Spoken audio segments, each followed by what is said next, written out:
What's going on, you guys? Bringing you guys another one take. If I sound a little weird right now, I just had to run out to my car to get the memory card for the camera and slammed the corner of my car door into my shin. And let's just say if somebody would have been out there, they would have definitely been offended by the things I said. But we're moving on past that, we're moving on. So, meal prepping for beginners. Something that I was not very good at when I started, and I'm still alright. But, you know, things that we'll get right into it. So, meal prepping for beginners. My advice is meal prep only for about 4 days in advance. So, if you're cooking on Sunday, probably make meals for Thursday. You could push it for Friday, but then Friday meals are probably going to be pretty shitty, and you're not going to be liking them. And if you're using chicken breast, that Friday meal is going to be dry. And I don't know about you, but I usually want my Fridays to be, pretty good, not fucking horrible. So I usually meal prep on Sunday or Monday night. And I don't like, some people like put all the meals together, and like I do that sometimes, but most of the time I just like cook it all in bulk and then just wait, like cup it out for that meal that I'm eating. So tonight I cooked 6 cups of rice, and I put in it was brown rice, 6 cups of brown rice, just plain brown rice in the steamer, rice cooker. And then I squeezed a whole lime all over the rice, some pink Himalayan sea salt, and some cilantro, kind of how they do it at Chipotle. I was sparing on the salt, and then the lime and the cilantro, that doesn't really matter. That's not gonna make or break your meal. And then for the chicken, a little secret, guys.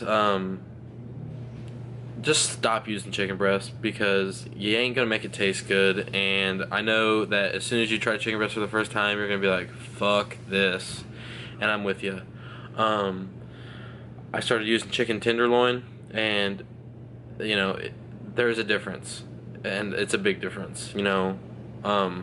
Another thing I've been trying is I cook the chicken as I need it. So like I kind of have enough time right now where I can cook one time a day. Like I have time for one time a day to cook.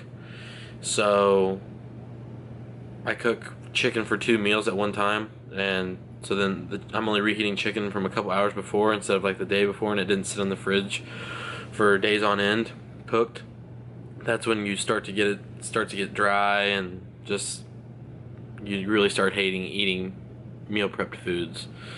And if you want to really be effective when cutting weight, you're gonna need to meal prep, unless you just have all kinds of time and can cook every meal and you don't really have an agenda. But for people that go to school or go to work or are just busy people, like even if you are self-employed, most of the time you're busy and you're not at home anytime you want to be. So meal prepping is really essential for those who want to cut weight. So tip number 1, get rid of chicken breast. Go to tenderloins. I've seen even some people like to use chicken thigh. I think the fat content's a little higher. Make sure you're getting it skinless, but it's kind of like a preference thing. I mean, if you like chicken breast and like it doesn't bother you, tear it up. But I meal prepped super hardcore this past summer, and I was eating plain white rice with 2, 3, 4 day old chicken breast with mustard, and it was fucking horrible.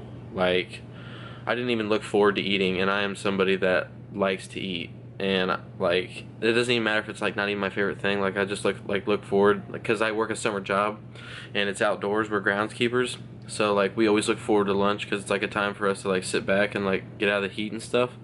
And like I'd rather kept working than eat my fucking rice and like Sahara Desert dried chicken. So the chicken tenderloin is like a world of difference. Like it's 80% less dry, like maybe even more than that.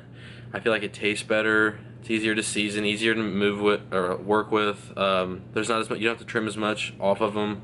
Like trimming chicken breast sometimes can be like a pain in the ass. And then if you got to butterfly the chicken breast, like that's even more cutting. Like the chicken tenderloins, like you literally cut like one strip of fat off, and then any like little tiny bits of blood that you see, and then that's it. Like it's good to go.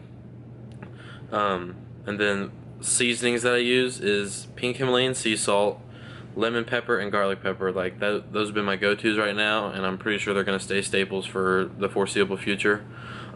Reasoning for using the pink Himalayan sea salt. Shout out to Christian Guzman. If you don't know who Christian Guzman is, I'll link his channel below. Super awesome. Like, if you guys, he can teach you so much more than I can, and he's got so many more videos, and he's just been doing it a lot longer than I have. He's killing the game right now, guys. Go check him out.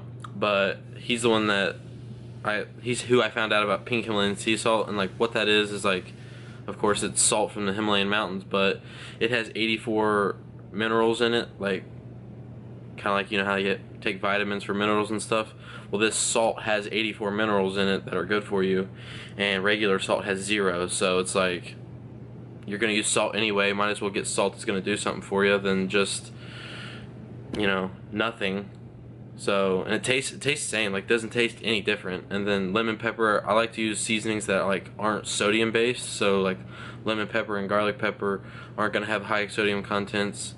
So like really the only sodium coming from my seasonings is the salt, which is good because like sometimes I see people like using garlic salt and seasoned salt and regular salt, and it's like you just use 3 salts, and it's like, no, it's not gonna really, that's not super effective or helpful in that matter. So definitely, you know, there's seasonings like Mrs. Dash, like those don't have any sodium added, so those are like kind of bland though, and I'm not a huge fan of those, but I recommend that people try them, give them a try. You might like them, you know, just because I don't like something doesn't mean you shouldn't give it a try. But just kind of like a recap, I wouldn't meal prep for more than about 4 days in advance. You know, if you're doing it on Sunday nights, you know, don't hate yourself on Friday. Like, really, no. And then, you know, depending on how much time you have, like you might not be able to do for 4 days, 2 meals a day. Like usually breakfast I can just kind of whip together right quick, but definitely your rices and your chicken. I mean, those are the go-tos. You know, I wouldn't meal prep pasta.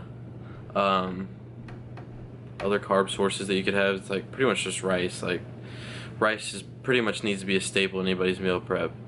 But that's it for now, guys. If this was helpful, give me a like, give me a subscribe, give me a comment. Like, if you guys have some hate, let's hear it. I want to, you know, I'll take the critiques and I'll use them effectively. So if you guys like think I'm a piece of shit or I'm ugly, like, it's okay. Like, I'll work on it just to make you guys happy. See you guys.